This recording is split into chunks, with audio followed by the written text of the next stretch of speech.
আজ পবিত্র ফাতেহা ইয়াজদাহুম। একটি সত্যি কথা বলবেন, বাংলাদেশে হাজারো হাজারো মসজিদ, হাজারো হাজারো মাদ্রাসা। আজ কয়টা মসজিদে, কয়টা মাদ্রাসায় বড় পীর আব্দুল কাদের জিলানী রাদিয়াল্লাহু তাআলা আনহুর জীবনী নিয়ে আলোচনা হয়েছে। এতগুলো ইসলামিক সংস্কৃতি দল আজ কয়টা দলের নেতৃত্ব দিয়েছে এই সমস্ত মাহফিলে? কয়টা দলের পক্ষ থেকে আজ এই আজিমুস শান মাহফিল হয়েছে? কেন তারা এই সমস্ত মাহফিল করবে? কারণ তাদের তো উদ্দেশ্য হলো মুসলমানদেরকে আল্লাহর ওলিদের দরবারে নয়, আল্লাহর ওলিদের শানে নয়, তারা মুসলমানদেরকে নিয়ে যাবে মন্দিরে।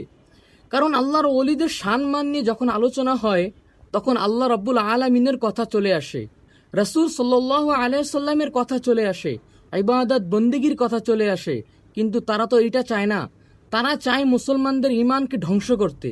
তারা চায় মুসলমানদেরকে মন্দিরে নিয়ে যেতে। তারা চায় মুসলমানদেরকে দুর্গাপূজায় নিয়ে যেতে। তাদের এটাই হলো মূল উদ্দেশ্য।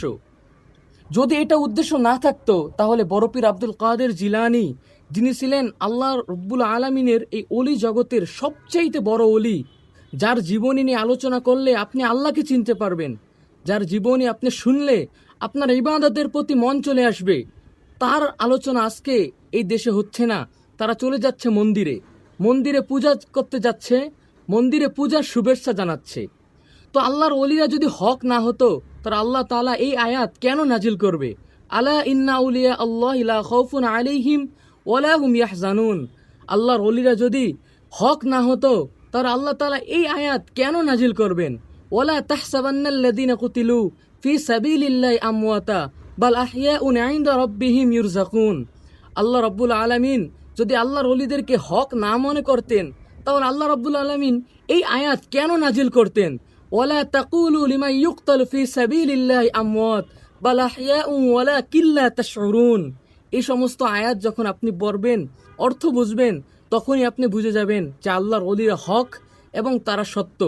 আল্লাহ রাব্বুল আলামিন সকলকে বুঝার তৌফিক দেখ। বড় পীর আব্দুল কাদের জিলানী রাদিয়াল্লাহু তাআলা আনহুর নুরানি ফয়েজ আমাদেরকে নসিব করুন। তার উসিলায় আল্লাহ রাব্বুল আলামিন আমাদেরকে মাফ করে দিক। আমিন। ওমা তৌফিকি ইল্লা বিল্লাহ ওমা আলাইনা ইল্লাল বালাগ। আসসালামু আলাইকুম ওয়া রাহমাতুল্লাহি ওয়া বারাকাতুহু।